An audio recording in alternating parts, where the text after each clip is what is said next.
So I wanted to talk a little bit about what we call a Bodhisattva. I think most of you have heard of Milarepa. And generally, then we consider Milarepa to have been a Vajrayana yogi.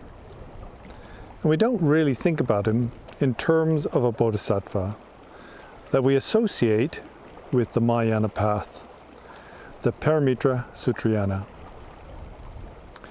But if you look at the posture that Milarepa is portrayed in, then this is called the posture of the Bodhisattva. That's with one leg slightly forward, the right leg slightly forward. It signifies that they're ready at any minute to leap forward and save sentient beings from suffering in the realms of samsara. Well, the story goes that a learned scholar, a geshe, poisoned Milarepa, and this is what brought on the end of his life, or his parninirvana. That sounds a bit strange, because normally we would think that a Buddhist scholar would never conceive of murdering a saint. But you see, this geshe saw Milarepa to be very bad. He saw him to be a destroyer of the dharma, somebody who never studied, but only practiced in strange ways. And so he wanted to bring an end to the Yogi Milarepa. And to do that, then he employed an impressionable young girl and promised her a valuable piece of jade if she were to give Milarepa a bowl of poisoned yogurt. But this story I want to share with you isn't really about evil geshes, evil Buddhist scholars. It's about how a bodhisattva is in the world. So now this young, impressionable girl had heard that there was a yogi up on the mountain, and she was quite afraid of him. And she really didn't want to try to poison him, because she was worried he had clairvoyance and could read her mind. So she was terrified. But the geshe convinced her that he was a fake. He said, yeah, don't worry. He's just a fake. He's just a charlatan, and he's going to destroy the dharma. And we need to get rid of him. And if you kill him, I'll give you this precious piece of jade.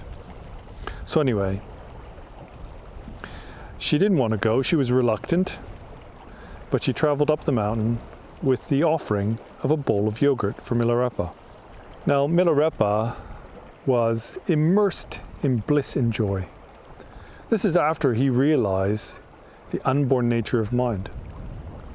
He achieved the state of Vajradhara.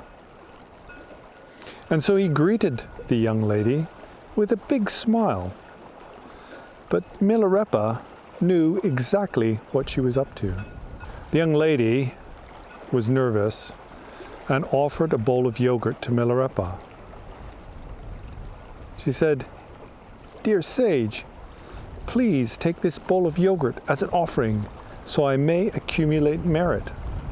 Not only did Milarepa know that she was giving him poison yogurt, but also he knew that this geshe had no intention of giving the young lady the jade once she had completed her nefarious task. Milarepa knew that the geshe was going to ultimately cheat her, and he had no concern for himself. He wasn't afraid of death. He was only concerned about the well-being of another sentient being, even if that's just material wealth and gain. And Milarepa said, "Dear young lady, I won't take this bowl of yogurt yet, because you haven't received your prize." At this, the young lady became terrified. She thought, "It's true. He's an accomplished master. He can read my mind." And Milarepa said, "Don't worry. Don't fret. I will take the bowl of yogurt tomorrow, after you have received your piece of jade." Terrified, she ran back down the hill with the bowl of yogurt and thought, "What horrible fate if I am to poison Milarepa." She returned to the geshe and said, I can't do it, I can't do it. I can't give him poison, I can't poison the yogi. Geshe said, he's just a fake. He's a destroyer of the dharma, and we must be rid of him. The Geshe thought, well, she's not going to give him the bowl of yogurt because I haven't given her the jade yet. He really didn't want to pass it on to her. He was tricking her, but he was so desperate to get rid of Milarepa that he decided in the end that he would give her the jade. Now, as arranged, then carrying the jade, she traveled up the mountain again with the bowl of yogurt, and she was terrified. She knew Milarepa could read her mind, and she wondered what would become of her. As she approached the cave, then Milarepa was overjoyed. He was overjoyed because he realized that she had got her prize. And he had no concern for himself, and also no anger or resentment towards the evil Geshe. He could see she was terrified. He could read her mind. She was in tears and said, I have the jade, but I can't possibly give you this yogurt. You know it's poisoned. It'll bring an end to your life. Milarepa said, oh, little girl, don't worry. We all have to pass from this life at some time. And maybe now it's my time. Anyway, I'm not afraid of death. I cannot be harmed by your poison. But really, now it's my time to go, to leave this world. We wonder why it is that the accomplished masters of the past decided to leave samsara, to display death and pass into nirvana. Because if they've achieved the final goal, then that means they've gone beyond death and suffering. So how can Milarepa be poisoned by yogurt? And why did the Buddha pass from this life? Well, it's taught that the sages of the past, the accomplished masters, only demonstrate death for our benefit. Because we have no appreciation for impermanence. And clinging to the permanent nature of reality, then we continue to suffer and cycle the 6 realms of samsara. And so Milarepa insisted on drinking the yogurt, and also told her not to worry, that it was his wish that he pass from this life. Now here's the thing. Many people claim that awakening and enlightenment are common and easy to achieve. And they point to various ordinary beings. I'm talking about spiritual teachers. Now the question is, if they're awakened, then have they gone beyond death and suffering?